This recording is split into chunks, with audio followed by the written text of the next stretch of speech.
ये कहानी आज से कई सौ साल पुरानी है, जहाँ मेडिकल साइंस को लोग इस्तेमाल नहीं करते थे। आम बीमारियों से लोग मर जाया करते थे क्योंकि ऑपरेशन और सर्जरी करना मना था। तो कहानी शुरू होती है एक हकीम को दिखाते हुए जो जड़ी बूटियों के बारे में काफी अच्छे से जानता है, जिसके जरिए वो लोगों की छोटी मोटी बीमारियों का इलाज करता है। उसके इलाज से बहुत लोग ठीक भी हो चुके होते हैं, लेकिन कुछ लोग ऐसे हैं जो उसे पसंद नहीं करते और वो इसे जादूगर कहते हैं। उन लोगों का मानना ये है कि वो काला जादू करके लोगों का इलाज करता है, जिससे लोग ठीक हो जाते। इसीलिए वो लोग ना तो इसे पसंद करते थे और ना ही इसे अपना इलाज करवाया करते थे। मगर इसके बावजूद भी वो हकीम नहीं रुकता और जितना हो सके वो उतना ही लोगों की मदद करता था। वो उनका इलाज भी करता था और काफी जरूरी बातें भी उन्हें बताया करता था कि किस तरह से वो थोड़ी बहुत मेहनत करके ठीक हो सकते हैं, और अगर उन लोगों को दोबारा कोई बीमारी हो भी जाती है तो वो लोग किस तरह जड़ी बूटियों की मदद से अपना इलाज खुद कर सकते। अब एक दिन वो हकीम एक गाँव के लोगों को इन्हीं सब चीजों के बारे में बता रहा होता है, और तभी हमें यहाँ एक छोटा लड़का दिखाया जाता है जिसका नाम रोब होता है, जो हकीम की इन बातों को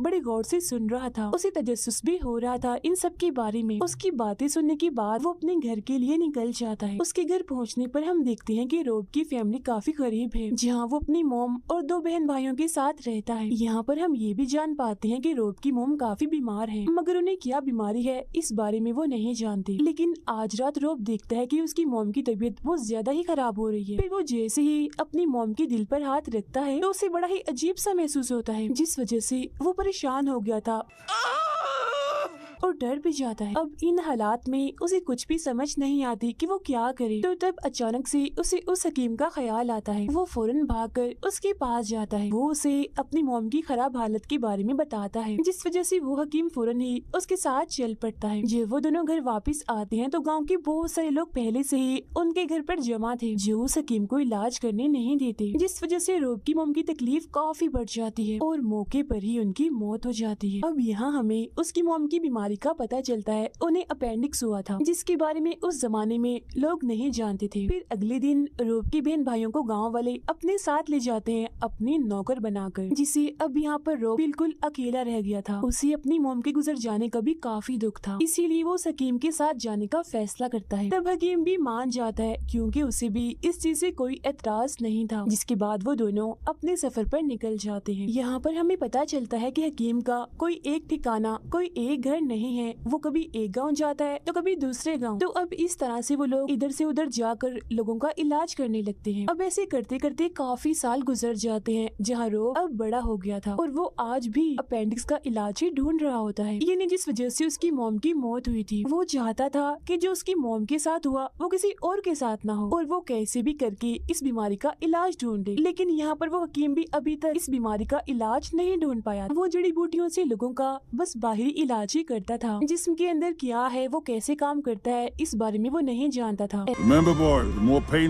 ऐसे एक दिन एक आदमी का इलाज करते हुए जैसे रोब उसके दिल पर हाथ लगाता है तो उसे दोबारा से अजीब सा महसूस होने लगता है। उसे बिल्कुल वैसा ही महसूस हो रहा था जैसा उसे तब महसूस हुआ था जब उसकी मोम की मौत हुई थी, जिस वजह से वो एक बार फिर डर जाता है और बाद में हकीम से कहता है कि मैं जानता हूँ ये आदमी आज रात मर जाएगा। तब होता भी बिल्कुल ऐसा ही है, रात को ही वो आदमी मर जाता है। तो इससे हम ये बात समझ पाते हैं कि रोब के पास ये खूबी है कि वो आने वाली मौत को देख सकता है। पहली बार उसने अपनी मोम के लिए भी बिल्कुल ऐसा ही महसूस किया था, तभी तो वो घबरा गया था। हकीम भी रोब की इस खूबी की वजह से काफी हैरान था। खैर अब गाँव के लोग इस आदमी की मौत का जिम्मेदार रोब और हकीम को समझते हैं और इन पर इल्जाम लगाते हैं कि इन्हीं के इलाज की वजह से उस आदमी की मौत हुई। इसीलिए वो इन दोनों को मार मार कर अपने गांव से निकाल देते हैं। इसी बीच हकीम को मोतिया हो जाता है, यानी आंखों की एक बीमारी जिसे अब उसे दिखाई नहीं दे रहा था, और उस जमाने में इसका भी कोई इलाज नहीं था। मगर रात को कुछ लोगों से इन्हें पता चलता है कि एक डॉक्टर जो ज्यूस है उसके पास इस बीमारी का 100% इलाज है। तो अब ये लोग उस डॉक्टर के पास जाने के लिए निकल जाते हैं, जहाँ वो डॉक्टर हकीम की आंखों का ऑपरेशन करते हैं, जिससे अब हकीम को दोबारा से दिखने लगता है, मतलब कि उसका ऑपरेशन कामयाब हो गया था। अब इस चमत्कार से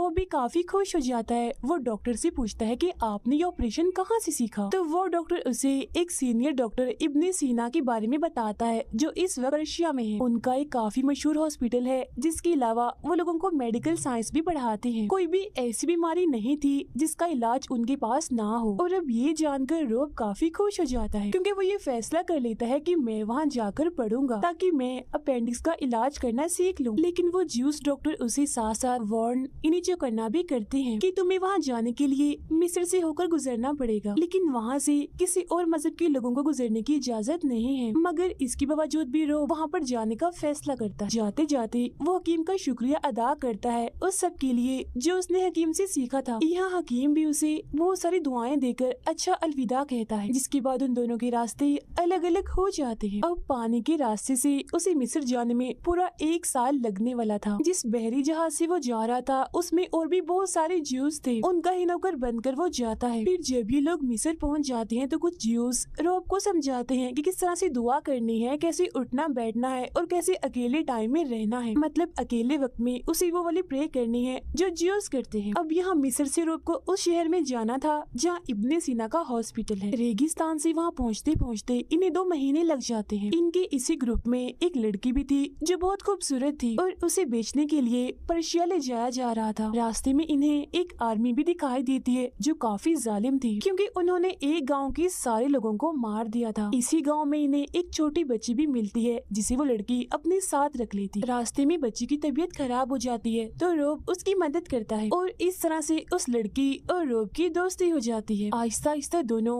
एक दूसरे को काफी पसंद करने लगी थी। मगर जब वो रेगिस्तान से गुजर रही थी तो तभी अचानक यहाँ रेत का तूफान आ जाता है जिससे वो दोनों अलग अलग हो जाते हैं। फिर जैसे ही तूफान रुकता है तो वहाँ सिर्फ अकेला रोब था क्योंकि बाकी सब लोग मारे गए थे। तो अब वो अकेला ही उस शहर में पहुँच जाता है जहाँ इब्ने सीना का हॉस्पिटल है। ये शहर दरअसल मुसलमानों के एक राजा का था। अब रोब इस गंदी हालत में जैसे तैसे करके उस हॉस्पिटल में चला जाता है, मगर उसकी हालत देखकर वहाँ के लोग उसे मारते हैं और उसे वहाँ से भगा दिया जाता है। फिर जब एक आदमी उसे बेहोशी की हालत में देखता है तो वो रोब को इस हॉस्पिटल में दाखिल कर लेता है। अब जैसे रोब को आती है तो उसे अपनी चोटों में जरा भी दर्द नहीं हो रही थी, इसीलिए वो अपने पास में खड़े हुए आदमी से पूछता है कि आपने मुझे कौन सी दवाई दी है, क्योंकि मैं काफी जख्मी था मगर अब मुझे मेरी चोटों का एहसास नहीं हो रहा कि मुझे कुछ हुआ भी था। तब यहाँ बातों ही बातों में रोब उस आदमी को बताता है कि मुझे भी मेडिकल साइंस पढ़नी है, लोगों का इलाज करना सीखना है ताकि मैं फिजिशियन बन सकूं या कोई हकीम या फिर छोटा मोटा डॉक्टर ही सही। फिर अगले दिन रोब को सीधा क्लास में ले जाया जाता है जहाँ पहुँचकर उसे ये बात पता चलती है कि जिस आदमी से वो कल बातें कर रहा था वो और कोई नहीं बल्कि इब्ने सीना ही है, जहाँ वो अपनी क्लास में फिजिक्स, फिलोसफी और इस तरह की और भी बहुत सारी चीजें पढ़ाते हैं। यहाँ रोब को काफी कुछ सीखने को मिलता है। उसे पुराने मशहूर साइंटिस्ट के बारे में भी पता चलता है। यहाँ उसकी 2 लड़कों के साथ दोस्ती भी हो जाती है। बहुत जल्द रोब को ये बात पता चलती है कि जो लड़की उसकी दोस्त बनी थी वो मरी नहीं है बल्कि अभी जिंदा है, मगर बहुत जल्द उसकी शादी एक काफी बड़े आदमी से होने वाली है और वो आदमी उस लड़के की फैमिली से होता है जो रोब का दोस्त था। तो अब ये जानकर रोब को काफी दुख होता है। बहुत जल्द उसके दोस्त को भी ये बात पता चल जाती है कि वो लड़की और रोब दोनों एक दूसरे को पसंद करते हैं। अब दुखी होते हुए रोब एक लड़की के पास जाता है, लेकिन वो लड़की ठीक नहीं थी बल्कि वो बीमार थी। तो वो उसे हॉस्पिटल लेकर आता है ताकि वो उसका इलाज करके उसकी जान बचा ले। इसी बीच इब्ने सीना को भी रोब की इस खूबी के बारे में पता चल जाता है कि वो आने वाली मौत को देख सकता है, मतलब कि कब किसकी मौत होने वाली है। यहाँ वो इब्ने सीना को अपनी मॉम के अपेंडिक्स के बारे में बताता है। वो कहता है कि इसी वजह से मैं गरीब लोगों का इलाज करना चाहता हूँ, लेकिन मुसीबत की बात तो ये होती है कि इस इतने बड़े हॉस्पिटल में भी इंसानों पर कोई भी तजुर्बा करने की इजाजत नहीं थी, जिस वजह से रोब काफी दुखी भी था और मायूस भी। वो सोचता है कि मैं दुनिया के दूसरे कोने में आ गया हूँ, मगर यहाँ भी मैं वो सब नहीं कर पा रहा जो मैं करना चाहता हूँ, जिससे जाहिर है मैं ये भी नहीं जान पा रहा कि मैं उस बीमारी का इलाज कैसे करूँ जिससे मेरी माँ गुजर गई। तो इसीलिए वो यहाँ इब्ने सीना से सवाल करता है कि आखिर हम इंसानों के जिस्म के अंदर क्यों नहीं देख सकते। जिसमें वो जवाब देते हैं कि आजकल के दौर में और हर मजहब में इंसानों को काटना यानी चीरफाड़ करना काफी बुरा समझा जाता है। मतलब कोई भी इधर ऑपरेशन नहीं कर सकता, और हो सकता है कि शायद आज से तकरीबन 100 या 1000 सालों के बाद ये सारी चीजें यानी सर्जरी और ऑपरेशन आम हो जाए, मगर इस दौर में ऐसा मुमकिन नहीं है। अब यहाँ टोटल 3 तरह के ग्रुप्स थे।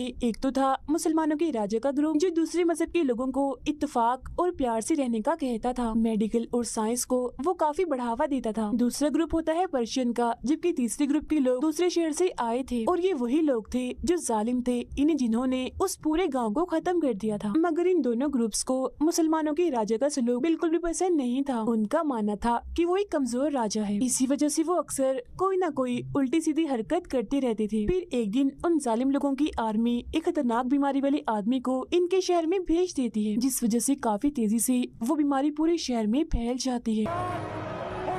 अब जो अमीर लोग थे वो तो इस शहर से भाग गए थे, जिनमें उस लड़की का हस्बैंड भी शामिल था। वो लड़की भी इस बीमारी का शिकार होकर अपने घर में पड़ी थी। अब शहर की ये हालत देखकर इब्ने सीना के स्टूडेंट्स सारे गरीब और बीमार लोगों को ठीक करने में लग जाते हैं। अब जो लोग इस बीमारी का शिकार हुए थे उनके जिस्म पर काले रंग के निशान थे, जो देखकर रोब मशवरा देता है कि हमें सर्जरी करके इन काले निशानों की जो जड़ें हैं उन्हें ही निकाल देना चाहिए। लेकिन क्योंकि सर्जरी ऑपरेशन की इजाजत नहीं थी, इसीलिए ऐसा नहीं किया जाता, और अब देखते ही देखते हजारों की तादाद में लोग मरने लगते हैं। लेकिन अब क्योंकि रोब काफी समझदार था, इसीलिए उसे ये बात पता चल जाती है कि ये बीमारी इतनी तेजी से चूहों की वजह से फैल रही है। तो अब ये लोग चूहों को मारने वाला जहर बनाते हैं, जिससे शहर के सभी चूहों को मार दिया जाता है, और जितने भी लोग बचे थे उन्हें कुछ नहीं होता। जिसके बाद अब देखते ही देखते इनकी दवाइयों से लोग ठीक होने लगते हैं। वो लड़की भी मौत के मुंह से वापिस आती है, क्योंकि बाल बाल उसकी जान बचती है, जो देख रोब भी काफी खुश हो जाता है। पूरे शहर की हालत भी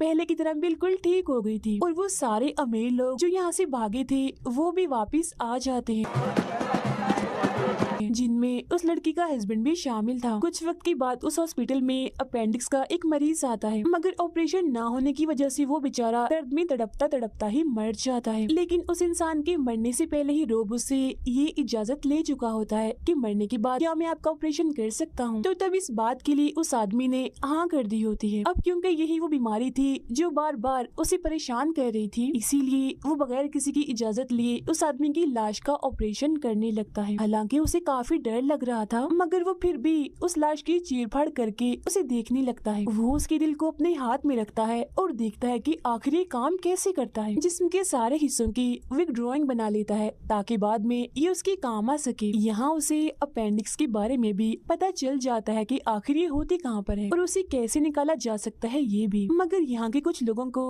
उसकी इस हरकत के बारे में पता चल चुका था, इसीलिए वो रोब और इब्ने सीना को पर्शियन के लीडर के पास ले जाते हैं, जहाँ इन दोनों को मौत की सजा सुना दी जाती है। अब रोब की वजह से बाकी ज्यूस का भी यहाँ पर रहना मुश्किल होने वाला था, इसीलिए इतने खतरे के माहौल में भी वो अपनी असलियत बता देता है कि मैं ज्यूस नहीं हूँ, बल्कि मैं एक क्रिश्चियन हूँ।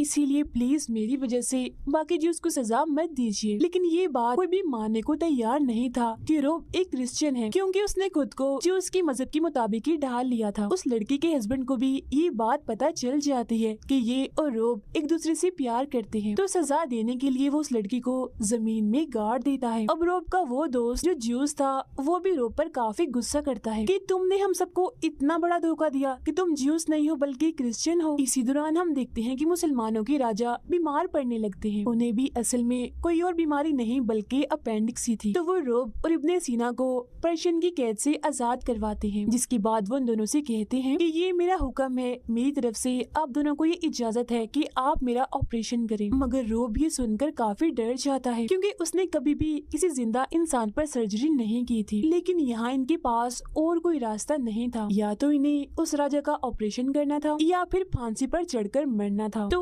अब यहाँ पर रोब ऑपरेशन करने के लिए मान जाता है, लेकिन ऑपरेशन करने के बदले में वो एक मांग करता है कि उस लड़की को आजाद कर दिया जाए। तब राजा उसकी बात मान जाते हैं और उस लड़की को आजाद कर भी दिया जाता है। इसके बाद इब्ने सीना, रोब और उसका दोस्त डरते हुए पहली बार राजा की सर्जरी करने लगते हैं, जहाँ उन्हें काफी मुश्किलात का सामना करना पड़ता है। जैसे वो काफी घबराए हुए थे कि वो जिंदा इंसान पर सर्जरी कैसे करे, लेकिन फिर आखिरकार वो उसकी अपेंडिक्स निकालने में कामयाब हो जाते हैं। ऑपरेशन करने होने के बाद रोब काफी मुतमईन सा दिखता है, उसे काफी सुकून मिलता है। अंदर ही अंदर वो खुद को अपनी माँ का ऑपरेशन करता हुआ देखता है। राजा भी यहाँ बिल्कुल ठीक होते हैं, इसीलिए उनकी और रोब की दोस्ती हो जाती है। मगर इस बात से सारे पर्शियन उस राजा पर काफी गुस्सा होते हैं। उन्हें राजा पर इस बात का भी गुस्सा था कि उन्होंने इब्ने सीना और रोब को यहाँ से भगा दिया, उन्हें सजा भी नहीं दी गई। इसीलिए पर्शियन सीधा जाकर उस खतरनाक ग्रुप से मिलते हैं, जिसके बाद दोनों ग्रुप्स एक होकर अपने ही शहर पर हमला कर देते हैं। इसके अलावा तीसरे ग्रुप के बाकी लोग शहर के बाहर भी हमला कर देते हैं, जिससे अब पूरे शहर में हलचल मच जाती है। और तो उन लोगों ने हर जगह पर आग भी लगा दी थी। मगर यहाँ जितने भी लोग जिंदा बचे थे वो एक रास्ते से निकलकर अपनी जान बचा रहे थे। यहाँ उन ग्रुप्स ने इकलौते हॉस्पिटल और लाइब्रेरी को भी जला दिया था, जहाँ हम बाद में इब्ने सीना को अपनी लाइब्रेरी में देखते हैं। तब रोब आखिरी बार उनसे मिलने के लिए आता है, ये उनकी आखिरी मुलाकात थी। यहाँ इब्ने सीना रोब को अपनी एक काफी जरूरी मेडिकल डायरी देते हैं, साथ ही वो रोब को एक नाम भी दे देते हैं कि तुम एक फिजिशियन हो, यानी हकीम हो, एक डॉक्टर हो। यहाँ इब्ने सीना भी काफी बीमार थे, जिस वजह से रोब को काफी परेशानी होती है। वो अपना दुखी मन लेकर ना चाहते हुए भी उस लड़की के साथ यहाँ से चला जाता है। उसे लेकर वो वापिस अपने शहर आ जाता है। यहाँ वो शादी करके अपना एक हॉस्पिटल भी खोल लेते हैं। रोब अपने बिछड़े हुए बहन भाइयों को भी यहाँ ढूंढने की कोशिश करता है। कुछ सालों के बाद यहाँ वो शुरुआत वाला हकीम वापिस आता है, लेकिन कोई भी मरीज इलाज करवाने के लिए अब उसके पास नहीं जाता। यहाँ एक बच्चा उसे रोब के हॉस्पिटल के बारे में बताता है, तो यहाँ हकीम ये जानकर काफी खुश हो जाता है कि रोब ने अपना एक हॉस्पिटल खोल लिया है। वो भी रोब से मिलने उसके हॉस्पिटल जाता है, जहाँ वो दोनों एक बार फिर से काफी खुशी खुशी मिलते हैं। और इसी के साथ ये फिल्म यहीं पर खत्म हो जाती है।